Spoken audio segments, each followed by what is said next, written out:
प्रणाम बाबूजी। खुश रहा। गोल लागता नहीं और सब कुशल मंगल ना? सब बढ़िया बा। हाँ। उठा ला। आई बाबूजी। धनी जी मालकिन। इके हरे अरे माताजी, यह न है महाराज अपन राजकुमारी के पिताश्री। राजकुमारी। अरे कविता के पिताजी और छोटका समधी यह न बाड़े। अच्छा तई है हम जे धोखाबाजी से अपना बेटी के बियाह हमरा घर में कैले बाड़े। ऐसा काहे खातिर आइल बड़ा हो? माताजी रउआ शांत न रही। अरे शांत रही। ए धनी तू एक काम कर जी। ले जा इनकरा के कविता से इनकरा के मिलवा दो। ले जा ले जा ले जा। अधनी मिठाई लेके आओ, हमनी के भी मुंह मीठा कराओ। जा जा जा जा। जी पहुना। जा। आई बाबूजी। अरे बैठी रहुआ, हमार बात ध्यान से सुनी। अब देखी। ए छोटकी भौजी, देखी के आइल बा। पापा। हाँ बेटा। प्रणाम पापा। खुश रहा बिटिया। तोहार बहुत याद आवत रहे बिटिया, यही से चली आई। बहुत अच्छा कहनी। आई ना दीदी। दीदी। हाँ कविता। बड़की दीदी के पापा। पापा। पापा प्रणाम। सदा सुखी रहा बिटिया। आई ना पापा। बैठी। ए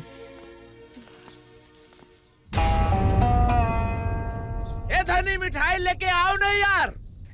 भौजी वही में से थोड़ी मिठाइया निकाल के दे दी। पहुना बाहरवा मांगत आ रे। हम रखे दा, तू आवा। हाँ। हम निकाल के देता नहीं।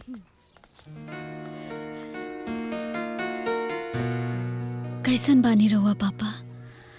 सब बहुत बढ़िया बा बिटिया। अम्मा। अम्मा भी बहुत बढ़िया बाड़ी। रवा टाइम पे दवाई तो लेनी ना? हाँ बेटा, दवाई ले ली। अरे धनी जल्दी मिठाई लेके आओ। अरे दामाद बाबू जी। ई मिठाई खिला के का जरूरत बाटे?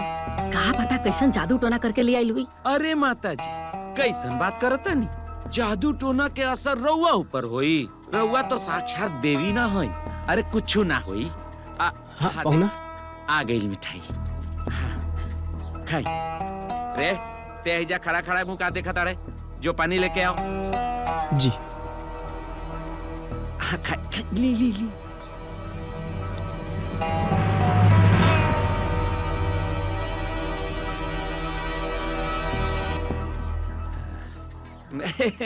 कैसन बा? ए जी कविता कैसन बिया?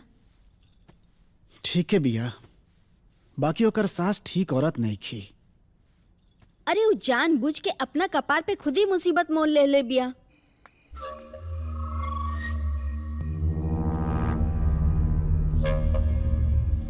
हाँ बल्कि होकर जेठानी संध्या बहुत अच्छी लड़की बाड़ी।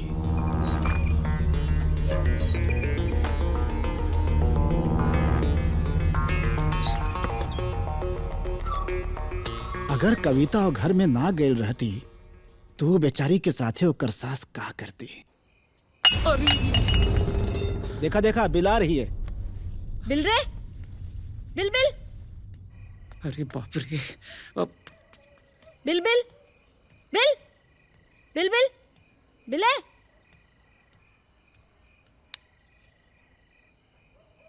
अरे दरवाजा काहे खुला छोड़ देनी है? अरे हम कहाँ खुलल छोड़ के जाए। रउआ के तो इहे कामे है, कौनो काम ढंग से न करेनी। हमही के करे के पड़ेला।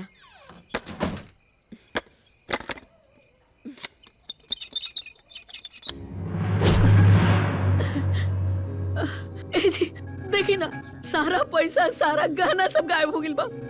अरे चबिया कहाँ धले रहू या केहू के दे दिले रहू? अरे हम केहू के काहे देव जी, हमारे भी नहीं रहे, लेकिन सब गायब हो गए। माताजी घर के सारा गहना के बात बा, ऐसे थोड़ी ना कोई कबूली। हाँ सही कहा था। हम अबे पुलिस के फोन करता नहीं।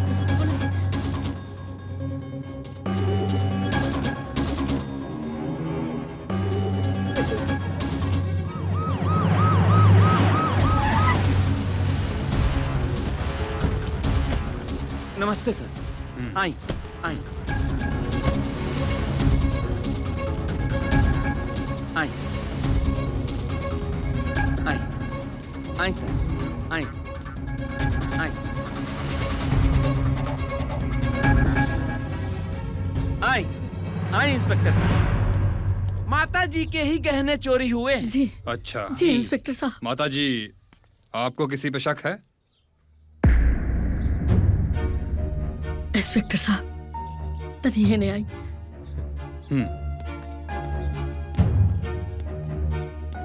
इंस्पेक्टर साहब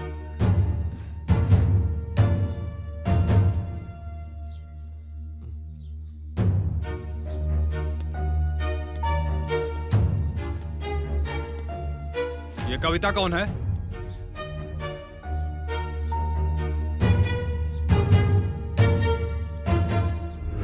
मैं हूँ कविता। इनका कमरा किधर है? इधर इधर है सर, कमरा हवलदार, इधर है। जी साहब। तलाशी लो कमरे की। जी साहब चला। अरे इंस्पेक्टर साहब, अरे इंस्पेक्टर साहब, ये हमारी छोटकी बहू है या अपने घर में कैसे चोरी कर सकते यार ना? लेवे दी बाबूजी, इनकरा के तलाशी लेवे दी। हम क्या पता रहे, घूम फिर के सुई हमरे ओरी आई।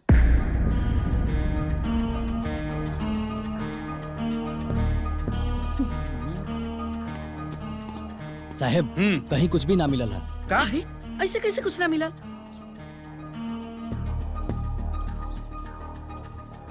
कहीं और चेक करना हो इंस्पेक्टर साहब तो वो भी कर लीजिए। हाँ कविता, ए घर में बाकी सब क्यों आपन बा, सिर्फ हमनी के पराई बने जा। माफ कीजिएगा, मैं केवल अपना काम कर रहा हूँ। माता जी, किसी और पे शक है आपको? घर में कोई बाहर से आया था क्या? आया था ना सर, कविता जी के पापा जी आए थे कल। अब संयोग देखिए, कल ही चोरी हुआ है इस घर में। जीजा जी आपन जबान के लगाम दी। लीजिए। इस सब में हमार पापा के घुसौला की कोनो जरूरत नहीं थे। अरे बाप के नाम सुनते ही मरचा खानी पर आए कहे लागल। अरे तो वह बात हो गई, चोर के दाढ़ी में तिनका। चुप करी, अरे कुछ तो शर्म लिहाज करी शालू बबनी। शांत रहिए आप लोग। तो कल आए थे वो? अरे इंस्पेक्टर साहब, वो निहायती शरीफ इंसान बान, वो अपन बेटी से मिले आए रहन। कृपा करके उनका के बीच में मत घसीटलोगिन। बाबूजी, इंस्पेक्टर साहब, हमार कहना बा एक बार शालू के भी रूम का तलाशी हो जाए। हाँ? माँ देखा दारू, अब यह दिन देखेगा रह गइल ह। हमरे घर में हमरा के चोर साबित करे के लागल भालो इलो। माता जी, अब हमनी के घर में और कतना बेइज्जती हुई। घनघोर बेइज्जती होता और रउआ चुपचाप देख रहल बानी, कुछ बोली माता जी। इंस्पेक्टर साहब, पैसा हमार चोरी भइल बा, गहना हमार चोरी भइल बा। ऐसे एक बार गोपाल जी के घर की तलाशी होखल बहुत जरूरी बा। हाँ, चली रू। होके के चाहिए सर। आइए गोपाल जी के घर का तलाशी लिया जाए। चलिए सर, चलिए चलिए चलिए। ए हट रे, हट। आइए सर, आइए।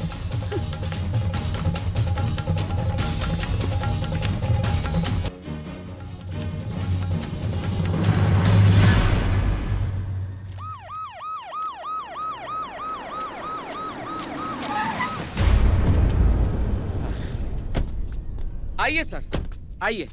ये है गोपाल जी, यही है गोपाल जी। प्रद्युमन बाबू, ये सब का हो रहल बा? आपके घर की तलाशी लेनी है। तलाशी? जी बहुत जल्द पता चल जाए। आइए सर, आइए। अरे समधिन जी, ये सब का हो रहल बा? हमरा तो कुछ समझम नहीं खियावत। अभी पता चल जाई थोड़ा देर में कि का हो रहल बा।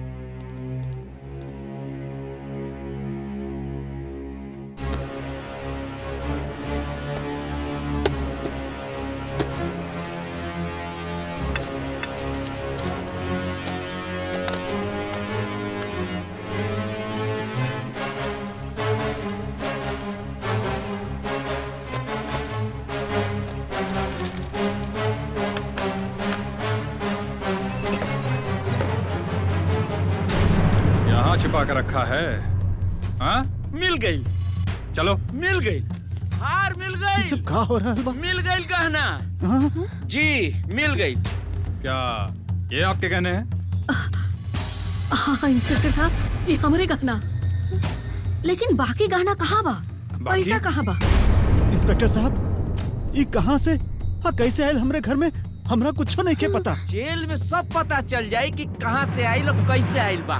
इंस्पेक्टर साहब, बाकी के गहने कहाँ हैं वो पता कीजिए। हवलदार, जी सर। गिरफ्तार करो इन्हें। जी सर। हाथ दो।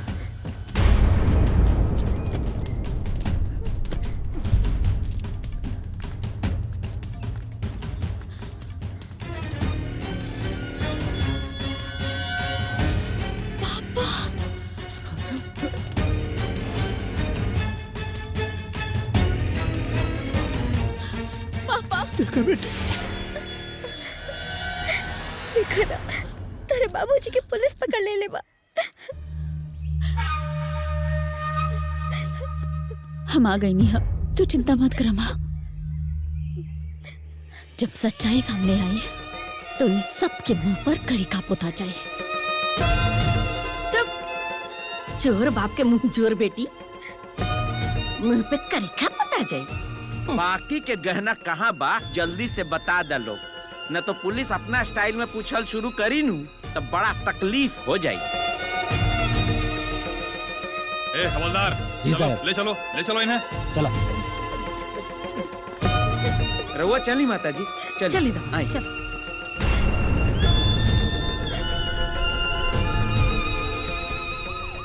ना ना माँ, हम बनी ना केकर खेला हा, हमके सब समझ में आ गइल बा।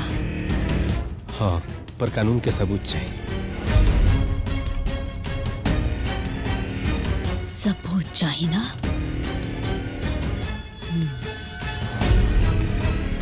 सबूत। दौलत देख के ना अच्छा के नियत बदल जाला माता जी। बाप तो गईले, अब बेटी के बारी बा। अरे बिना बेटी के मदद के बाप कैसे चोरी कर पाई? ओकरा कैसे मालूम कि हमने के घर के तिजोरी कहाँ बा?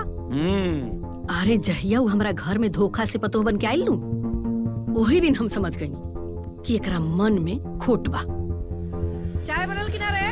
हाँ माई, लेके आवतानी। ले दीदी, ले आओ जल्दी। आज ना हमहू गर्मा गर्म दूध पियो, काहे कि हमरा के बड़ा राहत महसूस हो रहल बा आज। सुनाइल है ना दामाद बाबू, गरम दूध पिए। जी माँ जी। कविता, अब चाय में ना दूध में मिलावा।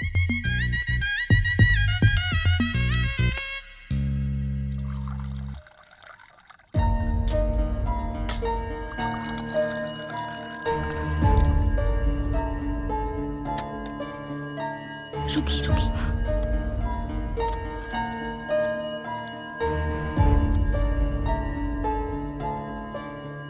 अच्छा से मिला दो, पता ना चले।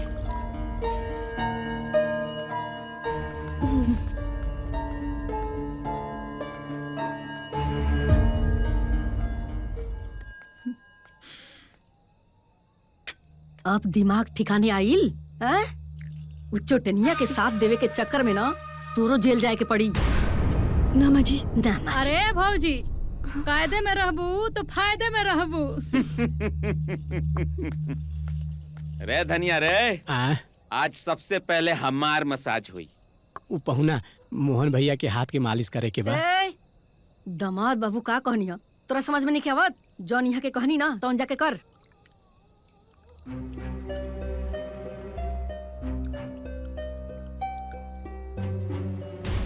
ले जा ले जा। पहुना तो चली छत पे।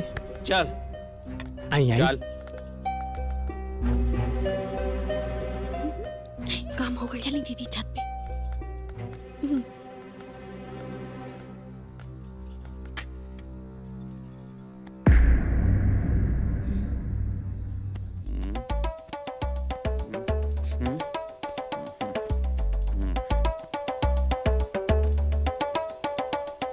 पहुना ठीक से दाब, ठीक से दाब। नींद लागत का? ठीक से दाब रे।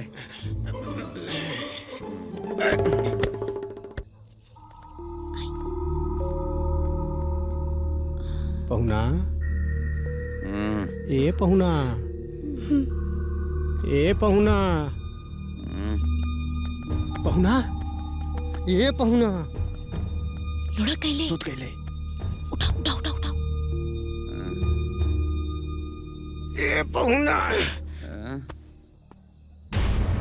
अरे उठा पहुना एक मिनट ए पहुना बाकी के गहना कहाँ बा?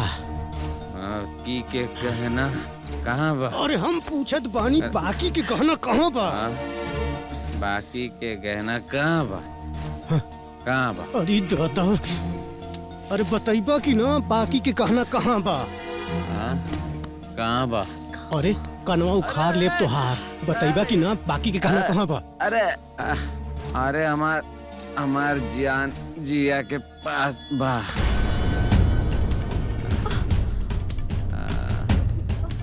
ए भौजी का तू तो ना एक रकम ठीक से धोई देती। आगे पूछो अरे ई बतावा ए पहुना घर में चोरी के कैले बा? हम के कैले? उठाओ पूछ घर में चोरी के कैलस पूछ। घर में चोरी के कैलस? के कैलस? अरे पूछो तानी कि घर में चोरी के कैलस? अरे वो बुढ़िया के अलमारी के चाबी चुरा के हम चोरी कर लेने। ई पहुना ना रहते ना तेनका तुम बोटी बोटी काट डरती। ये पहुना अरे रुक आगे पूछिए। ठीक से मसाज कर रहे। अरे ठीक से कर। ए, पहुना हो गोपाल जी के घरे गहना के रखला सा? अरे हम रख ले। ठीक से कर रहे मसाज। बढ़िया से मसाज करी। अरे मसाज चाहिए इनका के। हो गई ठीक बा चला धनिया अरे धनिया ये देखिए इंस्पेक्टर साहब। अरे हम पूछत बानी बाकी के गहना कहाँ बा? बाकी के गहना कहाँ बा? कहाँ बा? अरे दादा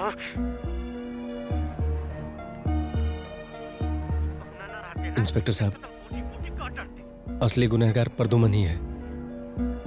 बबलू। जी साहब। गोपाल जी को ले आओ। जी साहब।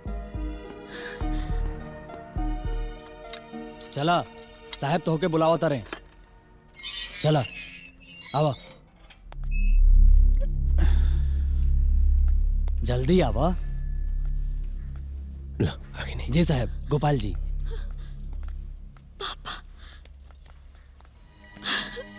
बिटिया रवा ठीक तो बनी ना पापा? बिटिया गोपाल जी हमरा के माफ कर दी। हमरा दामाद के वजह से रहुआ।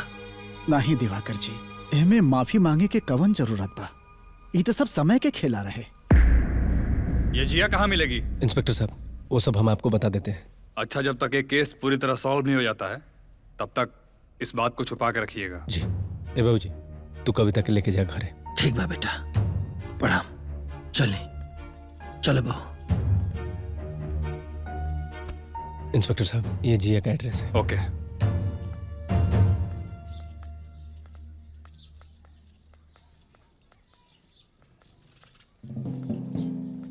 रुकी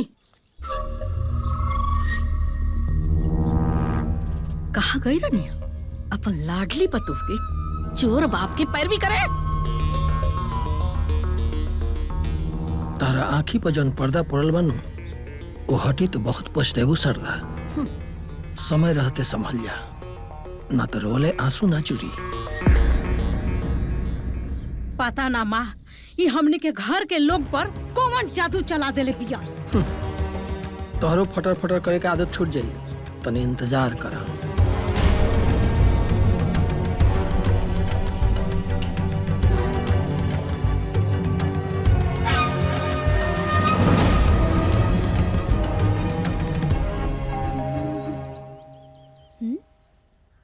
ए टाइम के आ गई। दरवाजा खोलो। आवतानी।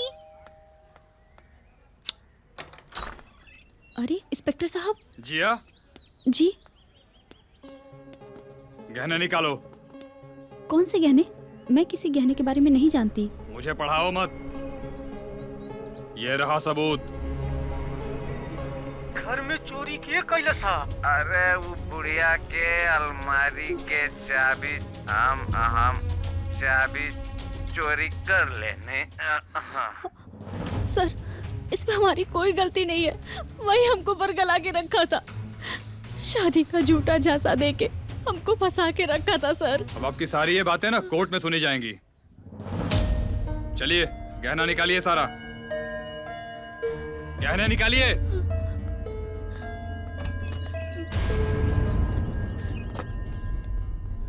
हवलदार। जी साहब। सारे गहने जब्त करो। ओके सर। सब जब्त करो। सर। आप चलिए थाने चलिए हमारे साथ। चलो। साहब हमको छोड़ दीजिए ना। आप चलिए। मेरी कोई गलती नहीं है सर।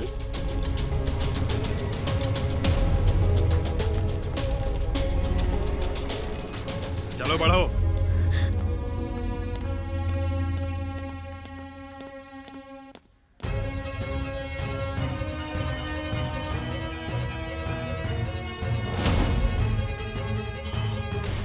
उठा।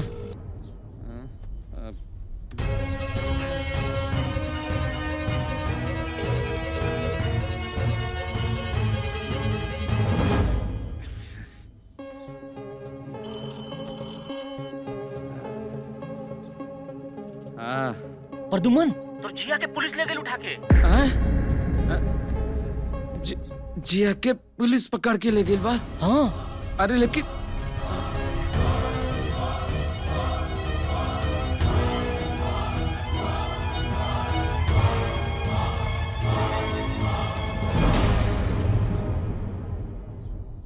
हमार सारा राज खुल जाई। कविता के तो ठिकाने लगावे के पड़ी। कविता, पूजा करे के बा, तू जाके नहाला। दीदी हम सब्जी काट के नहा लेता नहीं, ठीक बा? अच्छा ठीक बा।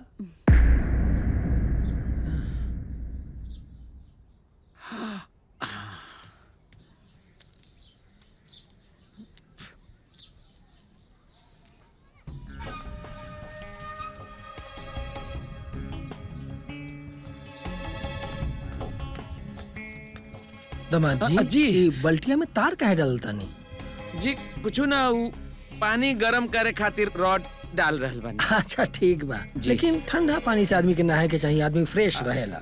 हाँ।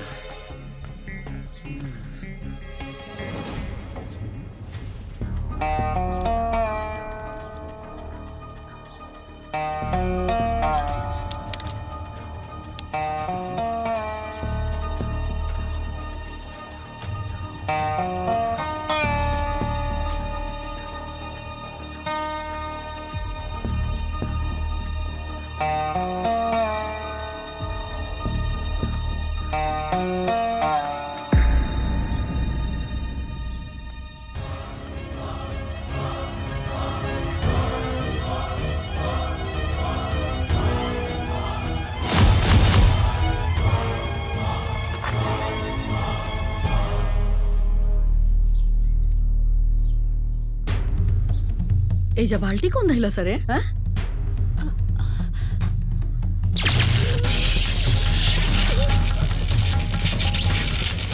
अम्मा जी!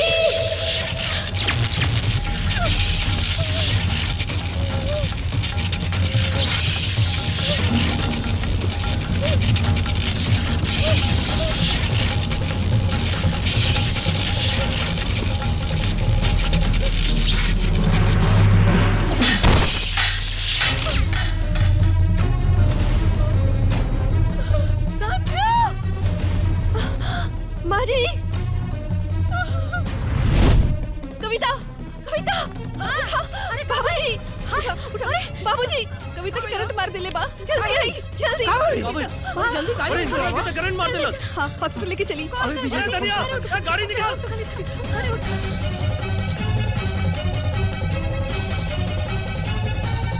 हाँ बाबूजी। कविता के करंट मार देले बा।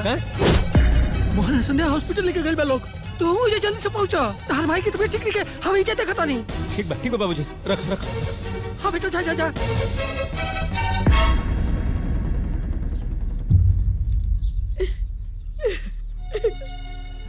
करंट हमारे कमर ले रहा, लेकिन वो हमार जान बचाए खातिर बाल्टी पकड़ लेला। काहे कि आज भी तारा के अपन सास ना अपन महतारी से बढ़ के समझेले सरदा। भले तू ओकरा के दुश्मन समझा।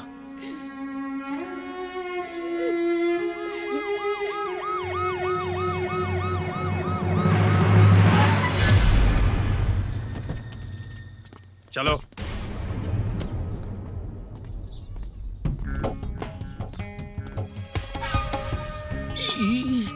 आओ।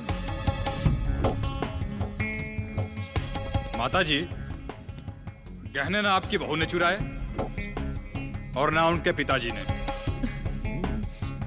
गहने चुराए हैं आपके दुलारे दामाद जी ने।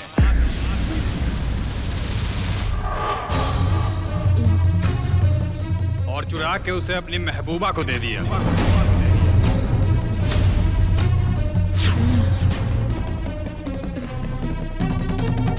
ये लड़की कई सालों से उसके साथ रहती है, महबूबा है उसकी।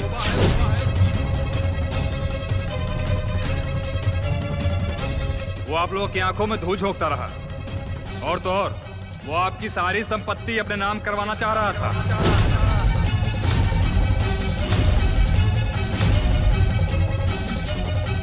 पहले गहने चुरा लिए, और गहने चुराने का कविता जी पे और गोपाल जी पे शक हो, इसलिए एक हार ले जाके उनके पिताजी के घर में रख दिया। हम तरह से पहले ही कहत रही ये आस्तीन के सांप हा। लेकिन तू हमार बात पर विश्वास न कैलू। आज तारा के जान से मारे के कोशिश कैला। शारदा, तू जेकरा से नफरत करेलू, वो आज तो हर जान बचावे खातिर अपन जान के बाजी लगा दिले बिया।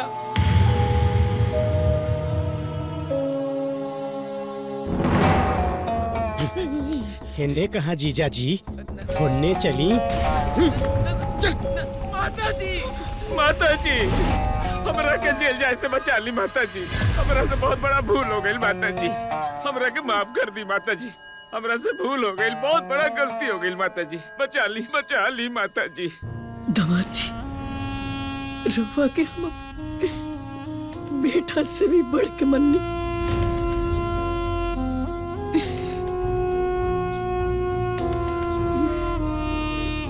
लेकिन रुआ जौने थाली में खैनी वही में छेद कर देनी।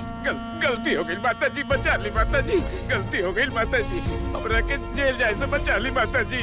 कुछ बोली ना माता। चिंता मत करी, राउर जेल में साथ देवे खातिर राउर ई महबूबा पिया नु। ए माता जी, बचा ली। सॉरी सर, गलती हो गई माता जी। इस ससुराल के तो बड़े मजे ले लिए।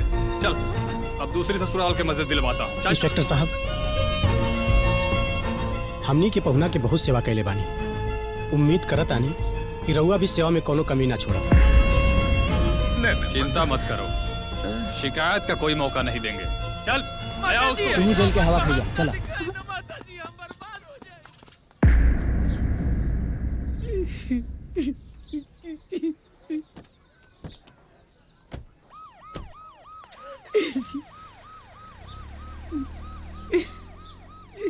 हमने के हॉस्पिटल लेके चली। चलो चलो चलो चलो चलो।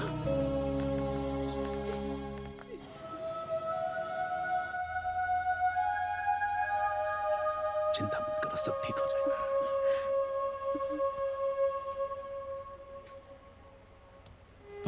अब कैसन बा तबीयत कविता के? देखिए, उनको करंट का झटका काफी लगा है और डॉक्टर साहब कोशिश कर रहे हैं उनको बचाने की, पर अभी हम कुछ कह नहीं सकते। भगवान पे भरोसा रखिए, सब ठीक होगा।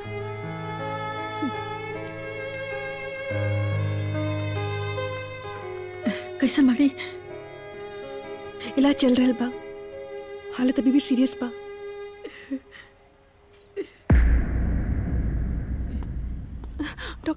डॉक्टर साहब, रवा कुछ भी करी, रवा हमारा बहू के बचा ली। चाहे जौन दवाई करे के हो, चाहे जितना पैसा लगे लगा दी, सब अपन धन संपत्ति हम बेच दे, लेकिन डॉक्टर साहब हमारा बहू के बचा ली।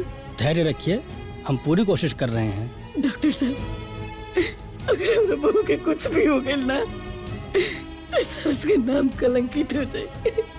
डॉक्टर साहब, सास के लाज बचा ली, बचा ली डॉक्टर साहब। हौसला रखिए, सब ठीक हो जाएगा।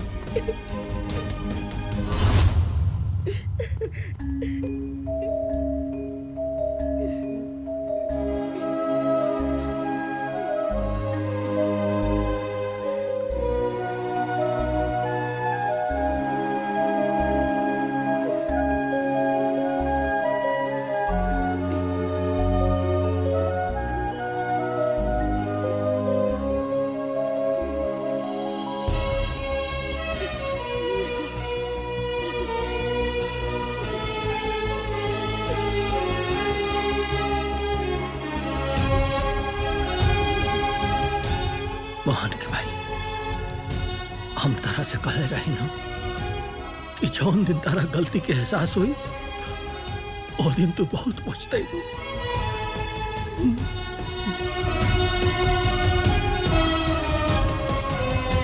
बाबूजी, बाबूजी, कविता के होश आ गई।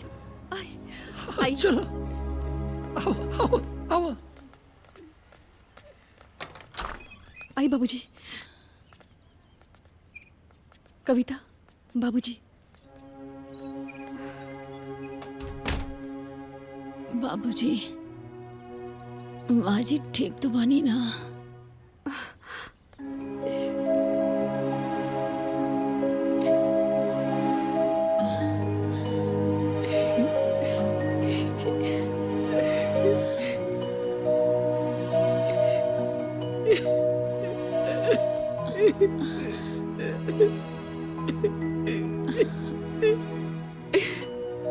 हमरा के माफ कर दो, माफ कर दे, हमरा के माफ कर दे। ना माँ जी, माफी तो हमरा की मांगे के चाहे। रवा के कितना परेशान कहनी।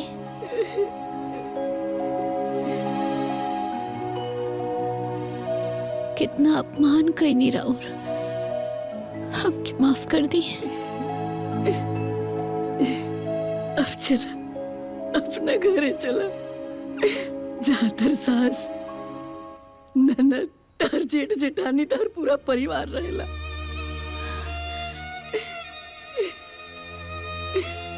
अपना ससुरा चला दूली।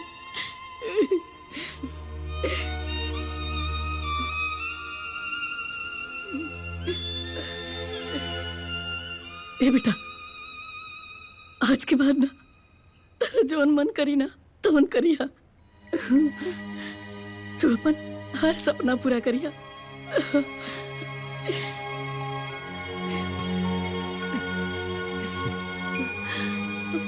अब तार सास ना तार माई तारा साथी बड़ी।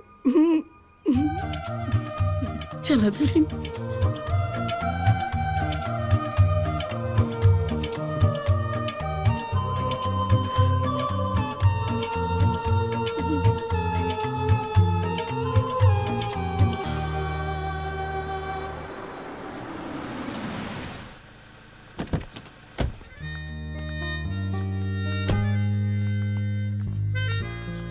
विजय, रुक जाओ जी। आपका भेल रे? अरे रुक तो सही।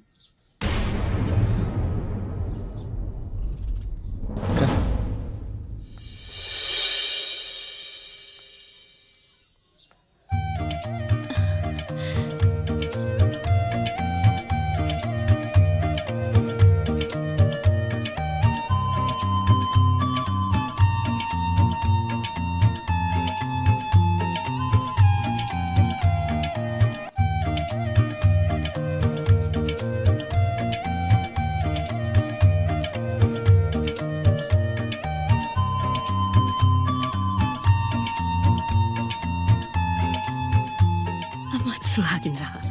धनी इले दी मालकिन। प्रणाम माँ जी। खुश खुश रहा। संध्या। जी माँ जी। असली गुनाहगार था हम बने।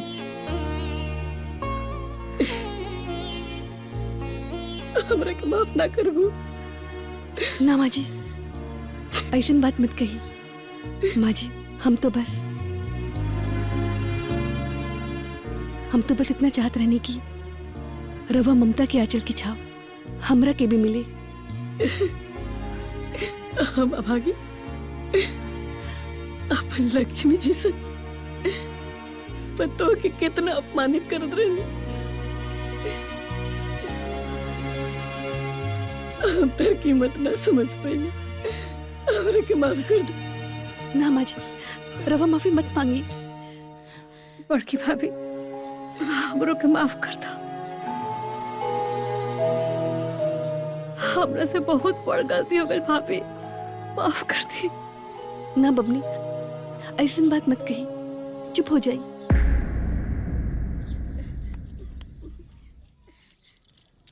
संध्या हाथ लो। आइला। आज से ई घर गृहस्थी के मालकिन तू बन।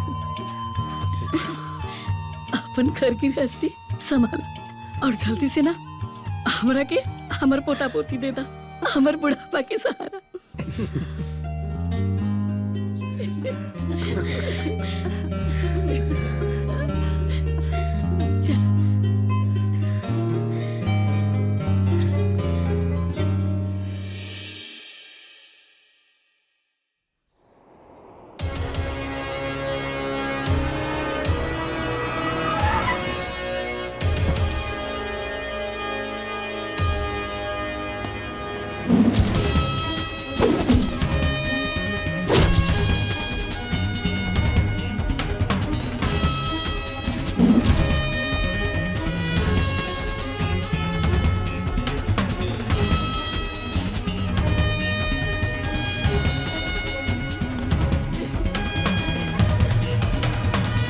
अरे वाह, खुश रहो। अम्मा जी, रवा आशीर्वाद से आज हम पुलिस ऑफिसर बन गए नहीं। बहुत बढ़िया बहू। आज ना तारा के ये रूप में देख के हमरा बहुत गर्व हो रहा बा। अब तू सच्चा ऑफिसर बन के हमरा जैसन सास के ठीक करा। वाह कविता। कविता, हम बहुत खुश बानी। आवा। काजी इंस्पेक्टर मैडम। माँ जी, रौर पतो आखिरकार इंस्पेक्टर बनी गई। हाँ? देखनी, जब घर में लोग प्रेम से रहे ता घर खुद अयोध्या धाम बन जाला। अपने बीच के मनमुटाव और ईर्ष्या के खत्म करी, फिर देखी जीवन में कितना मजा बा। जय राम जी।